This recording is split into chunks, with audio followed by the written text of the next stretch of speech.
Should Breeze topic number 2 says that integration cost Black America its economic power. This came with a link. This link is going to take us to Instagram. Make sure you guys can see my screen. It's taking a minute to come up.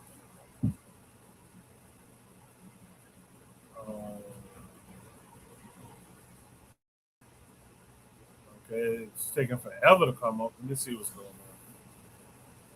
on. Okay, I think it's coming up now. Finally, I don't know. Uh, Again, Shooter Breeze topic number 2. Integration costs Black Americans economic power. Let's watch. Before integration, Black Americans had something that economists are now calling a protected market. Segregation was evil, yes. But what it also inadvertently produced was a captive consumer base that sustained Black businesses, Black professionals, and Black institutions.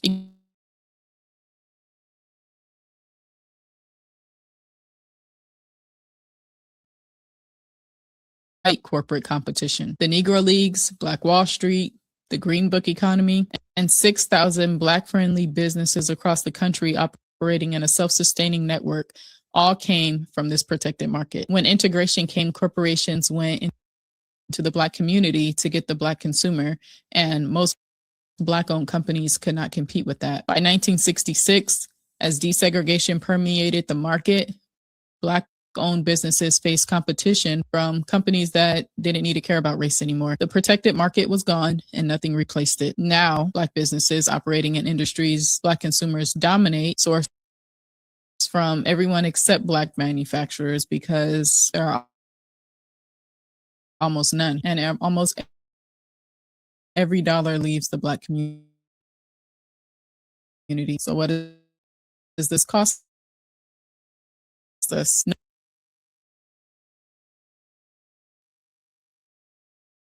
Means every Black business without the supply chain relationships and without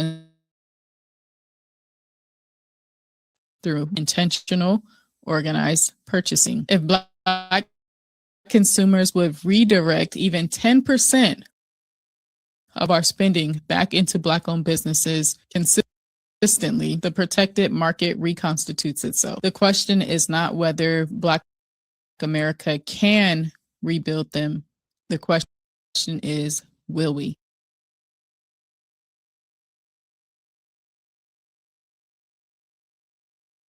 Black Americans have no segregated market. We have no control over our children's education.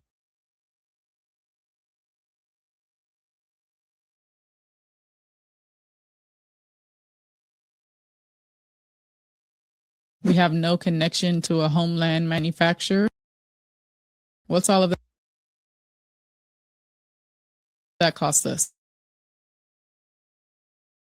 Before and now calling a protected market. Segregation was evil, yes. So what it also inadvertently, like businesses described it as functioning like a protective tariff. The same mechanism that protects an infant industry from foreign competition protected Black businesses from white corporate competition. The Negro Leagues, Black Wall Street, the Green Book economy, and 6,000 Black-friendly businesses across the country operating in a self-sustaining network all came from this protected market. When integration came, corporations went into the Black community to get the Black consumer, and most Black-owned companies could not compete with that. By 1966, as desegregation market industries, Black consumers dominate, source from everyone except Black manufacturers because there are almost this cost us. No protected market means every Black business competes in an open economy without the capital reserves, without the supply chain relationships, and without institutional support that other groups build over generations of protected growth. But a protected market can be recreated through intentional, organized purchasing. If Black consumers would redirect even 10%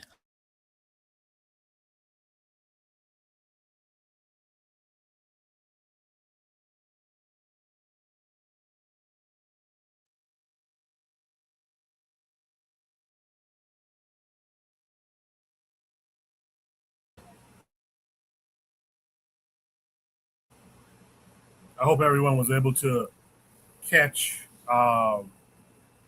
catch that. It might be buffering. I don't know. It could very well be my computer. You guys, let me know if you were able to see and pick up on what that conversation was that the sister was putting up. Black Steel, were you able to finally catch up and understand the video?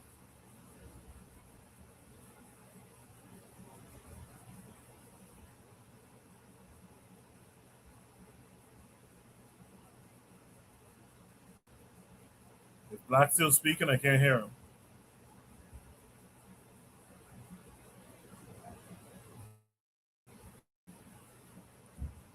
I don't know what's I don't know what's going I'm on. I sorry. can't Can you have hear me Black now? Can Steel you hear me now. now? How about now?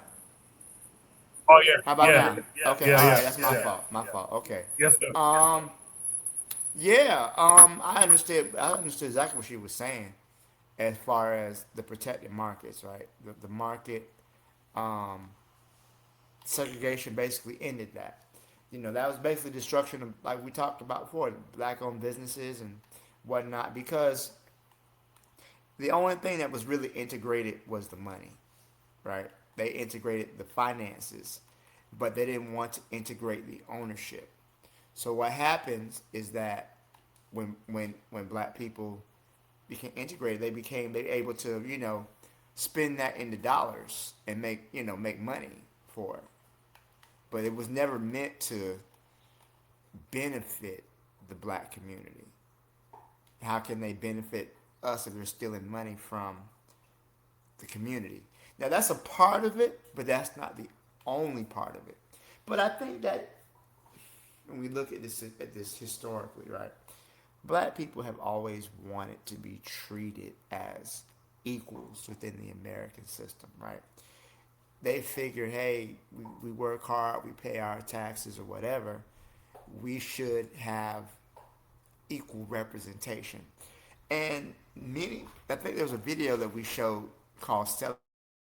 It talked about how many businesses were intentionally going after black consumers, right? But also, too, the mentality is that these white businesses are better than what uh, black businesses had. They have more access to goods. They have more access to things that the black businesses didn't have, and that's not true. But again, that mentality though is so dangerous because many people would rather shop at the white stores than shop at the black stores. Sadly enough, and that was a real thing. So I'll leave it there. But I definitely understand what she was saying. The lack of protected markets. Yeah, those markets aren't protected anymore. But also too, um, before I go, I was thinking that much of the world is so interconnected now. It is very much interconnected. And we're not dealing with just local communities, but we're talking about on a global scale. We're talking about internationally. You have international supply chains, not just your local um, goods and services, but internationally, you have to deal with that. I'm wondering how do we can she mentioned something about connecting with black people on the continent as well. I think that's a good point too. We have if we're going to look, we got to look international and not just limit ourselves to just thinking within our neighborhoods, but how we can expand our reach to globally. That's all I gotta say. Thank you. Good stuff there, Black Steel. To the panelists who's joined, it says your device is not connected. You need to connect your mic / cam before I can add you to the stream. So drop out and come back in. Hopefully you've been on panels like this before and it'll connect. But right now it says your device is not connected, so I can't put you up on here yet. Man, what a good topic, especially after the topic that we had just prior. By the way, shout out to Brother Bakari. Brother Bakari just my computer's acting up. Brother Bakari gave us a $5 super chat. He says, "Keep up the good work. I do appreciate it. I don't know why it's not shown on the screen. I do appreciate it, Brother Bakari." Lord of Slaughter in the chat says, "We can do business, but it takes discipline." I agree with that. He says, "Yeah, white ice is colder." He says, "That's why we can't win." Yeah, that goes to that conversation even in the first prompt. We for convenience sake, we'll go along and get along. But we're not looking at the larger problem. And, one of the things I think this topic is getting to is that, yeah, you get to, I guess, connect to a bigger world, but at what cost? Recently in the Bahamas, this weekend in the Bahamas, Trump placed a 12.5% tariff on Bahamian exports to the U.S. So most of our exports would be along the lines of like seafood, conch, lobster, shellfish and stuff like that. And mostly it goes to, I would say, to the south of the USA. But I know that this company, why can't I think about it? Why can't I think of the name? This company that sells this restaurant chain that sells seafood, Red Lobster. Red Lobster gets a lot of its items from like us. And Trump has put a 12.5% tariff on it. So what does that mean? That means that people would have to pay the additional to be able to engage with our products, and the additional 12.5% on top of what we're charging. And so what does that mean? Now people will say, well, that's a little bit too expensive, too dear, as we say. Let's go elsewhere and find it. So you're kind of killing off what these black folks in this black nation was able to make some money from. Whereas if we had the infrastructure, not just in America, but back in the continent, etc., and most importantly amongst ourselves within the Caribbean, we wouldn't have this problem. We would have a market, an inbuilt market that's protected by it because it's black folks investing in each other, and that's not what's happening. That's not what's happening. But Bakari in the chat says our leaders never told us to spend our money with other people. That's true. That's true. I never heard MLK say go spend your money with them people. But Bakari said it's more of our mental problems to me than integration. While the starter says we've been left behind, we will not succeed here. Trader Happy is here saying peace, peace. But Bakari says if I don't know the person, make sure they show their face backstage.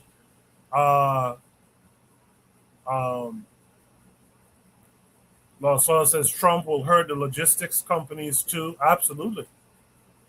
Absolutely. This is the best comment here. This is why I said we gotta leave. And Law Soda, I believe in what you're talking about, brother. Um, we gotta make the continent has to get strong, man. Black Seal talked about that last week. Continent has to get strong, and many of us are gonna have to go back and make it that way. Many of us have to go back and make it that way. But here's a follow up question to this: can Black people rebuild concentrated economic power without advocating legally enforced segregation? So, it, you know, we ain't got to go to this white boy and say, "Hey, segregate us," because he does that already. But can we get our minds together, like Bakari alluded to? Can we get our minds together and build up a concentrated Black economic power in our communities? I'd like to hear from the chat on that. I'd like to hear from Black Steel on that. But in the meantime, let me welcome in our new panelists, J1. J1, how are you? Black Power, race first, brothers and sisters. Can I be heard? Yes, sir. Yes, sir. Yes, sir. So Hello, J1 yes. is on Twitter. Yes, J1 sir. is on Twitter, and he joined us tonight. So J1, were you able to see the video and hear this conversation so far? No, I've not been able to see the video. All right, let me try to share it again. I like the panelists to be able to speak to what we're currently talking about. And it's a short enough video. I can share it with you again.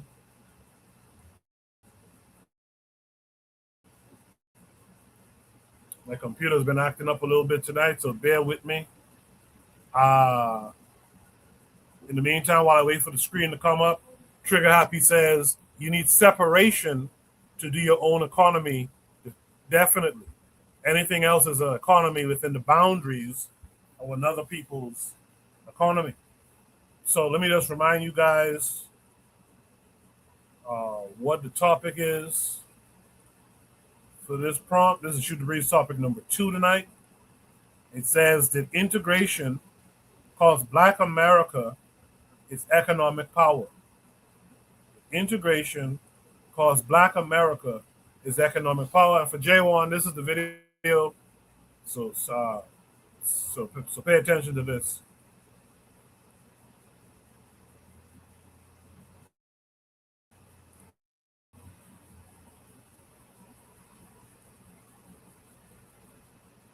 Black Americans have no segregated market. We have no control over our children's education. We have no connection to a homeland manufacturer. What's all of that cost us? Before integration, Black Americans had something that economists are now calling a protected market. Segregation was evil, yes. But what it also inadvertently produced was a captive consumer base that sustained Black businesses, Black professionals, and Black institutions. Economists described it as functioning like a protective tariff. The same mechanism that protects an infant industry from foreign competition protected Black businesses from white corporate competition. The Negro Leagues, Black Wall Street, the Green Book economy, and 6,000 Black-friendly businesses across the country operating in a self-sustaining network all came from this protected market. When integration came, corporations went into the Black community to get the Black consumer. As desegregation permeated the market, Black-owned businesses faced competition from companies that didn't need to care about race anymore. The protected market was gone and nothing replaced it. Now, Black businesses operating in industries Black consumers dominate source from everyone except Black manufacturers because there are almost none. And almost every dollar leaves the Black community. So what does this cost us? No protected market means every Black business competes in an open economy without the capital reserves, without the supply chain relationships, and without institutional support that other groups build over generations of protected growth. But a protected market can be recreated through intentional, organized purchasing. If Black consumers would redirect even 10% of our spending back into Black-owned businesses consistently, the protected market reconstitutes itself. The question is not whether Black America can rebuild them. The question is All right, J1, there you have it. Should the be story number 2, that integration cost Black America its economic power. What say you to what you just saw? Yes, sir. Yes. Can I be heard? Hello? Yes, sir. Yes, sir. You can be heard. Thank You you. can be heard. Yes, sir. The sister made a very fantastic point, and this issue of economic integration and separation. I think was it Baba Amos Wilson, if I remember correctly, that was saying it a while ago. I think almost in the 80s and the 90s about how this issue of integration is political integration. I mean, right now, who are we integrating with? And also regarding this concerns me personally because I'm a trade lawyer. And this particular issue is not just only if you have to expand the horizon beyond just what is going on inside America regarding Black Americans.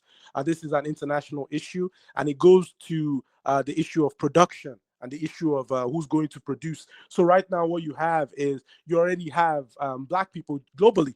We live in what they call a segregated market.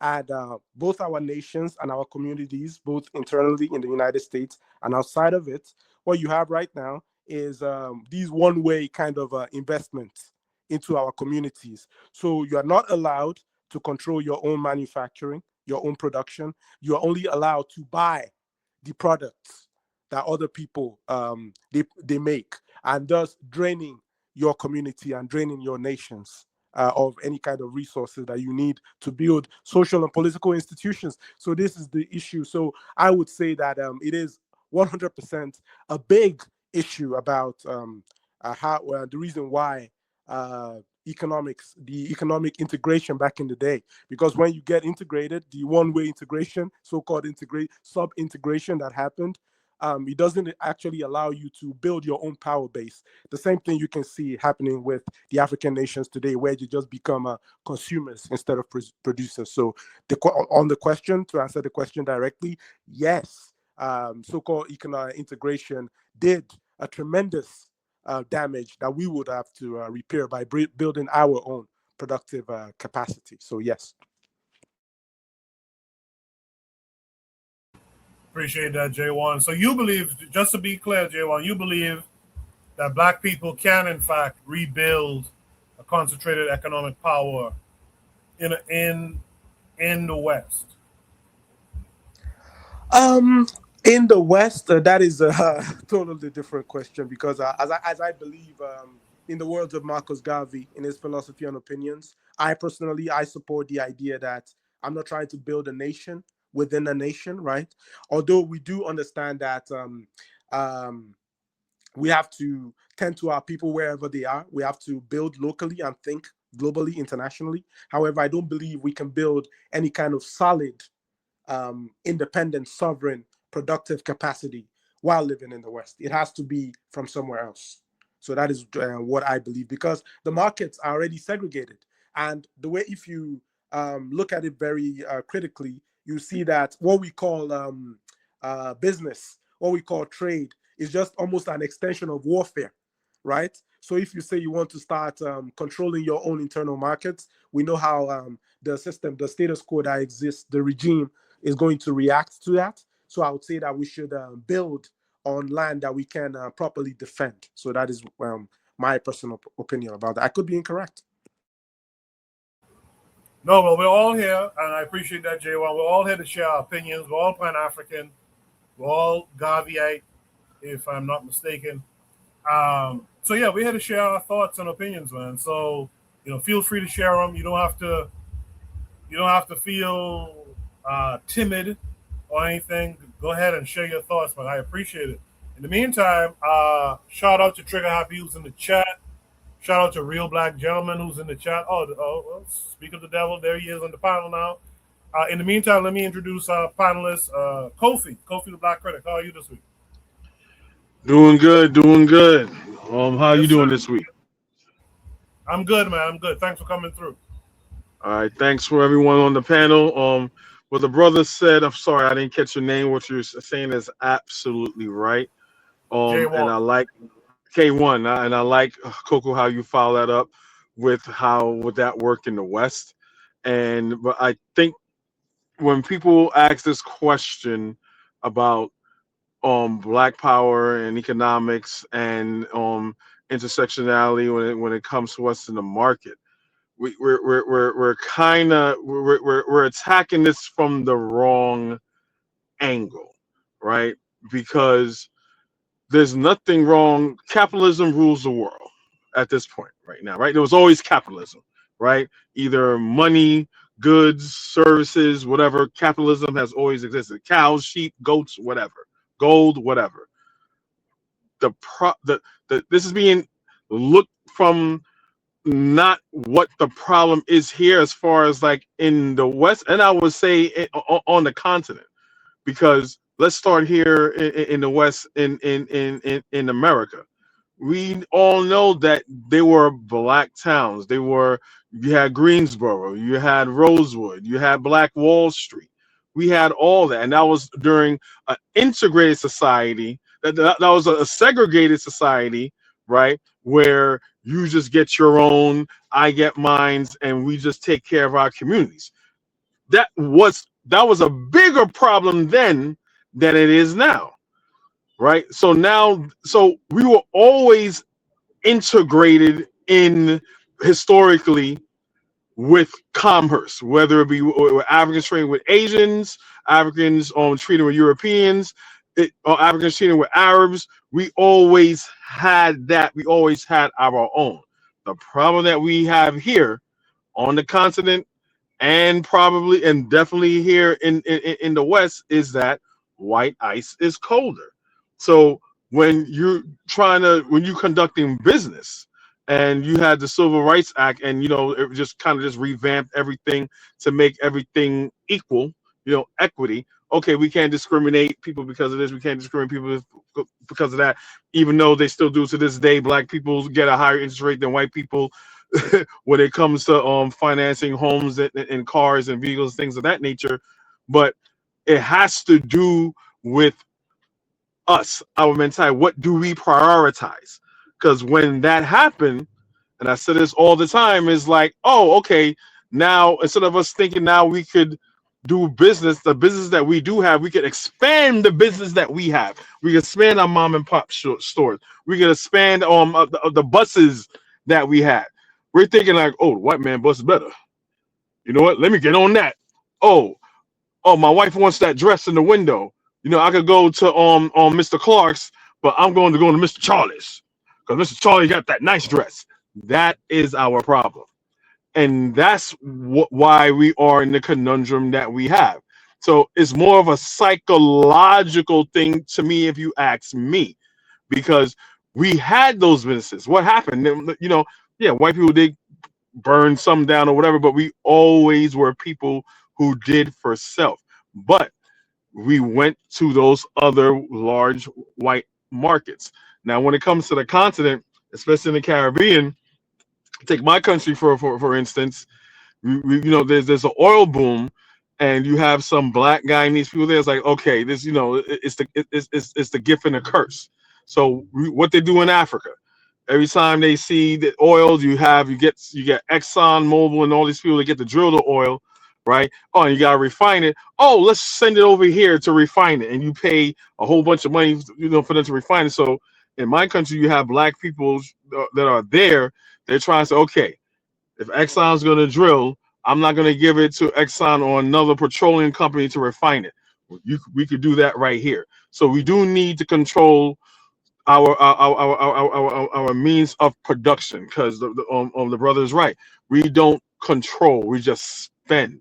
What I'm saying, we have to. We are capable of providing services and goods, but we just have to be in charge of it. So my answer to the question on its face would be no. There's nothing wrong. There's nothing wrong with with the question that you're asking me, as far as like capitalism and intersectionality and it being integrated. It was always integrated, but it's our mentality is the problem, not the commerce that we've been doing for thousands of years. And I'll pretty much end it there.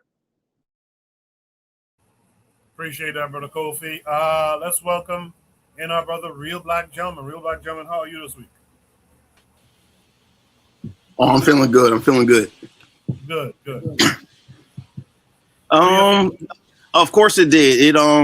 It completely whatever supply chains that we had in, like, you know what I'm saying, the basically the first half of this century, you know, the relative, you know, just being able to eat, being able to basically have the raw material and recycle it and repurpose what we needed. Or, you know what I'm saying, the blacksmiths, the repurposers of the raw materials that we already have. Those are critical skills. I mean, ironworking, metalworking. Like, it's one thing to like buy some new piece of metal. It's another thing to be able to just like reforge it. You know what I'm saying? And get a you know, build a hot enough fire to remove the impurities. I mean, those are the real hard skills that we lost when we basically, you know, maybe a blacksmith might have worked in, you know what I'm saying, some big iron company type shit. And it's like, yeah, you can work for them, but then I mean, unless you have the wherewithal to try to in the time to develop your own little mini forge, you see what I'm getting at? It's like, just, you know, it's a squeeze on two sides. It's the actual like taking of the blatant theft and you know what I'm saying, theft, you know what I'm saying, of our land and, you know what I'm saying, resources that we have claims on, and just our, as Black people, the subconscious desire to have something that seems a little bit better than what we already have. That grass is greener, you know what I'm saying? And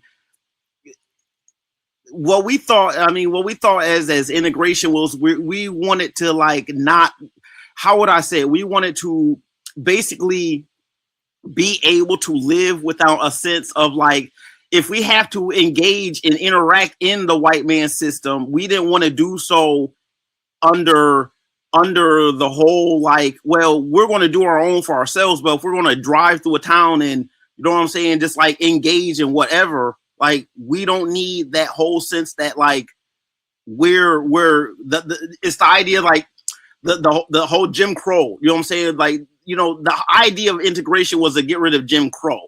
But the problem is like Jim Crow, you know what I'm saying? It what I'm trying to say, it made us more resilient. I mean, naturally, that's all we had after slavery, is just the fall back on ourselves, and the resentment, you know what I'm saying, just made us stronger. But again, America forces you to engage with it. So if we're going to engage with the system, why the hell are we, you know what I'm saying, you know, why the hell do we have to like pay extra taxes? People do all this extra shit. And so the switch off was like, okay, we'll bring you in, but we'll bring you in so close and we'll wrap you in so tight into this modern, you know, New Deal and all that. And we'll give the women resources, but well, there's a lot of things that happen where in the second half of the century with, you know, the formalized, you know, the education and all that, where, okay, you can go to our schools, and you know what I'm saying, like, and then this is where the Black Panthers come in. It's like, okay, well, we want to make sure that, you know, people have like, you know, a lunch, you know what I'm saying? We got to make sure our babies have a lunch, because, you know what I'm saying, and then that's how it's like, you know, the white structure adopted, you know, the whole free lunch program. And actually, you know, people don't realize that, you know, because if it wasn't for the Black Panthers, there wouldn't be a free lunch, you know, program in America. These are the things that once we got integrated, everything that we had just got absorbed into whiteness, and we could not have our own stuff. You know what I'm saying? All of our, it's like everything that we had became incorporated, but we were incorporated so tightly to it that we couldn't disincorporate back and revert back to a state of relative independence and self-reliance. So yeah, in in short, yes, of course, it cost us our economic power because we did not have the ability to have our own sense of wealth in our what we had of value, even though it was different than what, you know what I'm saying, the greater white folks had. It was ours, and we did what we did with it and maintained ourselves, you know what I'm saying, it relatively independently. I mean, if you know, in spite of all the, you know what I'm saying, theft and all that, like, if we just could have, if you know what I'm saying, it's just a lot of things. Probably the you know, the education aspect of, you know, well, our schools aren't as good, and, you know, falling back to, if we have better schools, we can go to college, and then, you know, we can work for white folk, and instead of thinking that, honestly, like, farm life and raising livestock and hard, like, agricultural sciences is not of benefit. You know, these are the things that we lost and we can always get back. I'm gonna pass the mic. Can I respond to that on Koku? Yeah, real quick before I go to the next panelist. Yeah, go ahead. Yeah, like, I like the example that he gave about the ironwork and smith working, right? But it's kind of like we're not taking responsibility of the things that the skills that we're able to do. If you're an iron worker and a smith worker and you're dealing in raw material and you have that particular skill set, that is a skill set that you have that you could use for open a business for yourself and your own community, right? So like being an electrician, being a plumber, I tell my kids, like, okay, get a job, but make sure it's a job where your industry is something where you could work for yourself, right? Open up your own business for yourself, or provide services for yourself. That's on us. That has nothing to do with white people, right? And another example that you gave was a perfect example as far as like education, right? Carter G. Woodson said there's two educations a black person should get, one from academia and one for himself. Could have been Chancellor Williams, but I think it was Carter G. Woodson. If we know that, right? So since Brown versus the Board of Education, things like that, you have schools that were integrated, right? So just for the curriculum, because they weren't giving us we're paying taxes and everything, and it wasn't equal to what our white counterparts got, right? So you're integrating yourself in schools. Again, that's on us to make sure that our kids is getting something besides what the white education and power structure is giving them. I do that with my children. Okay, long as they teach them on math and sciences and stuff like that, everything else, when it comes to history and social studies and things like that and economics, that's on us. It has nothing to do with white people. We have to take ownership. That's all I have to say. Appreciate it, Kofi. Let's welcome in U.S. Friedman. U.S. Friedman. Peace, How are you? peace, family. I'm doing well. How y'all doing? Good. Thanks for joining us. Thank you. And I'll be brief because I never want to be long-winded. To answer the question, honestly, yes, I think that in my estimation, integration costs Black America a great deal of our economic power. In a similar way that the we see a brain drain out of the Caribbean and Africa into the U.S. And this has, to a degree, destabilized Africa and the Caribbean. Integration has definitely destabilized Black America because instead of building our own communities, we had an entire network of U.S. freedmen towns. Instead of continuing to build our own institutions, we instead opted to build up white America's institutions and white America's communities.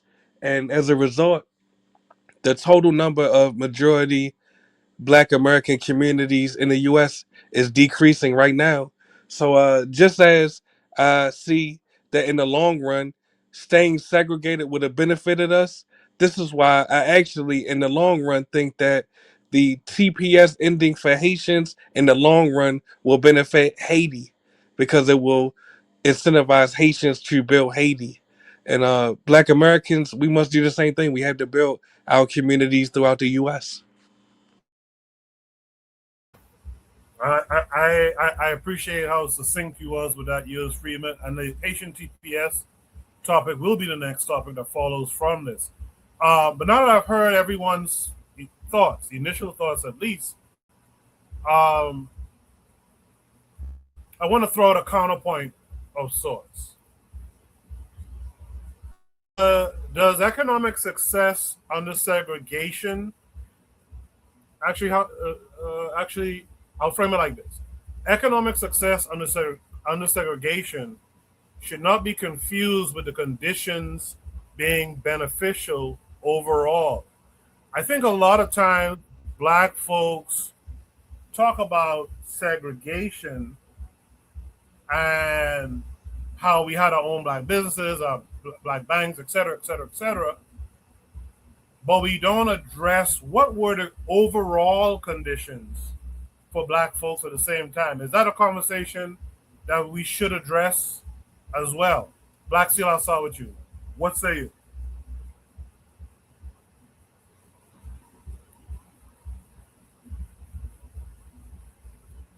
Okay, maybe Black Seal's not there.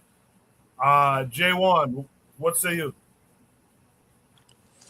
Yes, sir.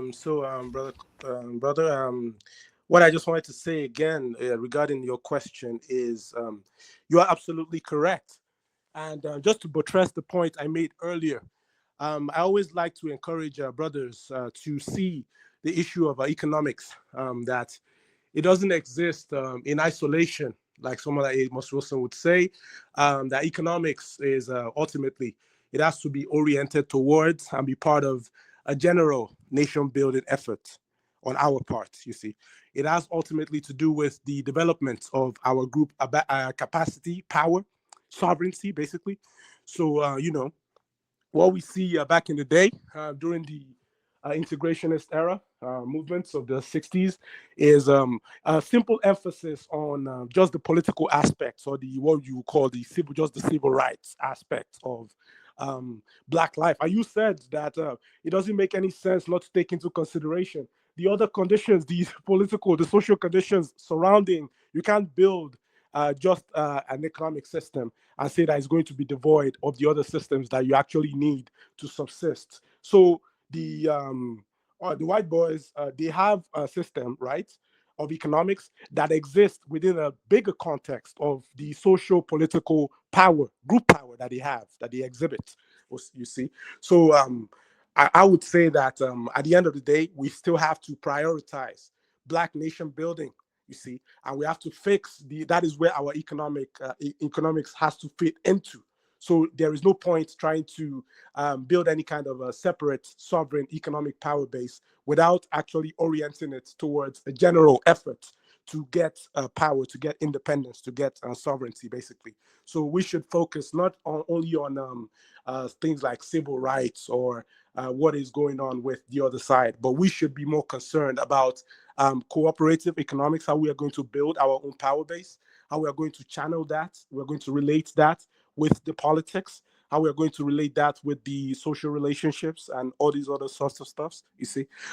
Because you see, integration into another group's institution or into another group's economics is ultimately not a was it Amos Wilson? I was saying it that there is no substitute for self-sufficiency. So if we're talking about economics, you're absolutely correct, brother, that is it possible for economics to exist just in isolation? Is it possible for it to exist amidst a racist social political system? And my answer is, I support you and said, no, it is not possible. That economics is a part of a general group effort to retain power and sovereignty. So that is what I'm going to say to your question. Thank you. Well done there, J1. Well done. Kofi, what say you? It's hard for me.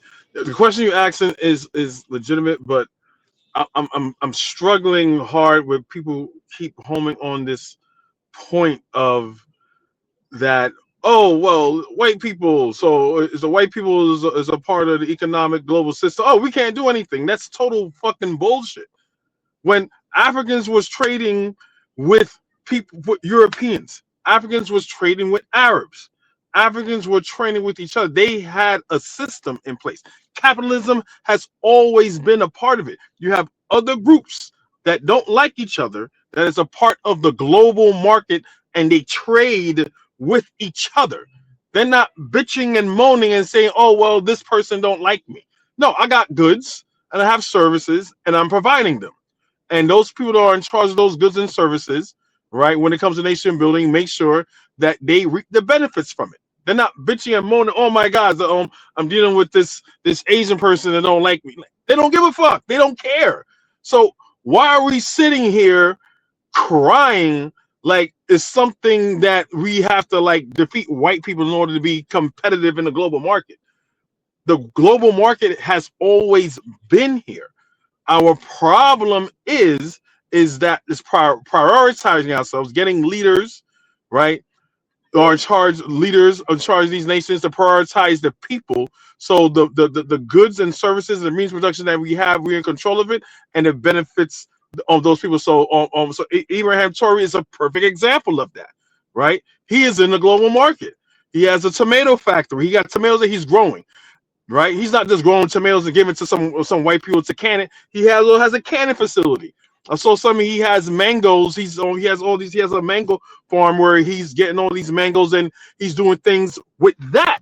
He's not complaining. The Arabs and this and that. And he's not doing that. This is not a new concept. We're coming to this like this is some sort of new concept. Oh, now we gotta deal with other groups of people that aren't black. Like, what are we talking about? That's not the problem. The problem is leadership and getting the right leadership and whatever means of mode of production that we have and services that we're trading on the global stock market needs to benefit our people. We need to stop making fucking excuses about, the white man this and the white man that. Oh, and we can't do this and we can't do that. Like come on, we got to stop that. You know what the problem is. You know what the problem is? Fine. It's a white man, right? Fine. We can navigate away from that. We could still trade with the white man. We could still trade with the Asians and stuff like that, and we could still thrive in that market. If we have this mindset that we cannot thrive in a global market, that's it. We're done. Everyone else is doing it, but we can't do it. We did it first, but for some reason now, because of slavery and yada yada yada, we can't do it. Okay, those are the hurdles. Let's get back to where we were before all that, and we could do it. So I'm sorry, I don't know if I answered your question, but it's kind of hard for me to wrap my head around the question when to me, I respect all of you. I respect all your opinions. I'm not saying your opinion doesn't have any worth or value. I'm just saying I keep hearing this common theme but we can't. And because of the global market and other white people, it's like we've done this before. The problem is getting the people who owns goods and services on the global market to benefit black people. So Abraham Torrey is a perfect example, and I'll just leave it right there. Let's go off his example. I'll rest my mic. Appreciate that, Kofi. I'll let J1 or whoever wants to respond after. U.S. Freedman dropped off. I actually was hoping U.S. Freedman would stick around. I think there was room for a conversation, especially with this next topic. Should be topic number 3 about Haitians and TPS that he actually mentioned. With that said, Real Black Gentleman, the question goes to you. Does economic success under segregation should that not be confused with the conditions being beneficial overall? No, I mean, segregation doesn't mean inferior. I mean, that's the whole point. The segregation is this, when you have it's just a separation. I mean, it's like when you have when you say the word segregate, it's like you think about the word congregate, like congregation. You know what I'm saying? In terms of like, churches or whatnot. You know what I'm saying? You have different congregations. You know what I'm saying? It's like they're all saying the word, but just doing it in different forms. They're just in their own little thing. And so like black people can do our things, their own little thing. You know what I'm saying? It's not even that hard, but it's the ability to actually have, and part of it is like the internal thing. And I mean, honestly, if we're going to put it on our shoulders as black people, I mean, black people who could do it easier. I mean, that's the thing. It's like, it's difficult to ask like working class people to necessarily do this as far as the wealth thing. I mean, you think about it, an economy, it's like you gotta have, movers and shakers, black people with wealth that are really willing to like use their wealth as leverage, and like if you know what I'm saying, they can develop and sculpt it how they would want to see the wealth. It's difficult to do it, you know what I'm saying? Not impossible. And you know what I'm saying? It's just like not impossible. I mean, we can all try it right now. We all understand the kind of hurdles and the excuses that our other people are going to bring. You know, we can sit here and develop the best fucking product on earth. You know how it's going to go down. So it's like there's part of it has to be, you know, when we talk about having, you know, separation, we have to almost like have to develop some kind of place where it, I mean, and maybe we have these places already, but really just refocus and actually having like Black Wall Streets, Black trading of goods, and I mean, like just heavy, you know, just the hub where we can access what it is we want in this digital economy. It can happen. I mean, Black people are trying to have Black business directories. There's a lot of things where Black people are trying to do. But in the nature that, you know what I'm saying, our being the thing is about segregation is that we had a lot of physical proximity to one another, even in the cities. You know what I'm saying? Nowadays, Black people are even more spread out than we were before, and I'm not trying. I'm with Kofi with the spirit. You know what I'm saying? There's no excuses. There's no excuses why we can't do it. It's just understanding those hurdles and making sure that we actually identify like what it is that we're doing. Cause like we can do it. I mean, we just have to actually, like, I think part of what it is finding the core, having again, the core of people who are in these businesses who have the motion to put it together. I mean, I don't know what it would take. Is it take an outsider to kind of like make these people and put them together in proximity and kind of like, you know, kind of create the fusion and the critical mass of these people? I don't know what it will take. I mean, I think that's one way of doing it, you know, just making sure that we're actually, you know, business leaders and, you know, strong, you know what I'm saying, people in their commerce spheres are actually talking to one another and saying, okay, I'm Black, you're Black, we're Black, right? Okay, we're Black. And like, you know, these little links that we're doing, it actually benefit our people, not on some trickle down stuff, but on some, you know, strong layering over time, like strong accumulations. It's not impossible. I just think the networking has to be tweaked. Honestly, I think that honestly, people do have to be put together and see each other and see, okay, you have something going, I have something going. Let's try to, okay, and connect it to 10 people. And that's how you get your networks. That's how you get the dollar moving around 30 times in the community before it leaves. That's where it's at. I'm gonna pass the mic. Appreciate that, RBG. Is there any last thoughts on this prompt before we move on to Shoot the Breeze topic number 3? Can I make my submission about this? Yeah. Okay. So I don't like to be misunderstood when I'm saying that. I would say that, like, yes, the white boy is the problem. However, the responsibility is on us totally to be able to solve that problem. We can't make excuses, and I don't know, maybe I'll be coming across by saying that, like, we have to cry about it. So I'm not crying about what is going on. But however, there is also a reality that we have to acknowledge. And the reality that we have to acknowledge is everyone is doing trade. Everyone is organizing their economics on a national level. People always ask that, why did the Black businesses, why did they fail? Why did this happen? Why did that happen? The reason why it happened is because we don't have a national, I'm talking about like a solid national platform, a foundation by which these businesses can exist and thrive off of. For example, let me give you two concrete examples. So you have these so-called SpaceX, whatever Elon has going on, right? These businesses are being supported by what? By the American government, you see. The American government, they give him military contracts. They give him, and not just only Elon Musk, just generally across the board like that. So basically, these institutions, these economic setups, these networks, like the brother said, they are just not existing independently of just a rugged congregation of individuals.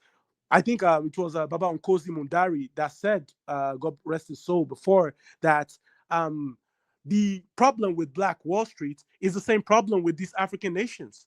which is that you want to build an economy. You know that people if you're going to just using common sense, using your recent history, you know that not everyone will be excited to see Africans developing independent economic institutions. So what you're supposed to build first is a military apparatus that is going. You have to put like some Rottweilers at the gates to be able to protect Black Wall Street, to be able to protect those businesses. And that is the same thing I'm trying to say here, that our responsibility is we have to build a nation that the economy is going to fit into.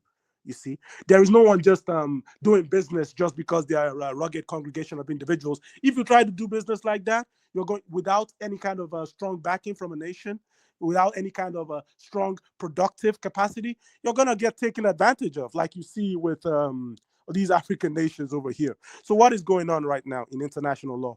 What is going on right now is they established what they call trade agreements, they called it. However, these are not trade agreements really in the real sense of the word, because what is trade? Trade is supposed to be the passing of goods and services, of exchanging, regardless of where you come from, regardless of whatever color you are, your money is still green, right? So it should be a free exchange of goods and services and trades and things like that. But is that what we see going on in international law right now? No. What we actually see right now is the one-way investment of these powerful nations, these nations that have what I'm talking about, which is a solid nation backing their economic enterprise, right? You have them, and they take advantage of these African nations who are currently disorganized, you see, and they import and export most of their cheap goods, just basically trinkets, junk and garbage, basically. Import them to these weaker nations and then use protective tariffs to block out any of the trade coming from the other side, coming from the African nations, coming from the Caribbean nations. And they, as a matter of fact, they have this codified into law.